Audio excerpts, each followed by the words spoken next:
அடுத்தவனை அடக்க பயன்படுறது பலம் இல்ல, யாருக்கும் உன்னை அடிமையாக்காம பாத்துக்கிறது தான் பலம். அஞ்சனேயா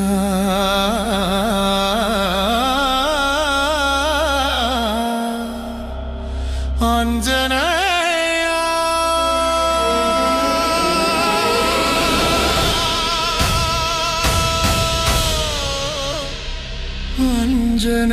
அஞ்சனேயா.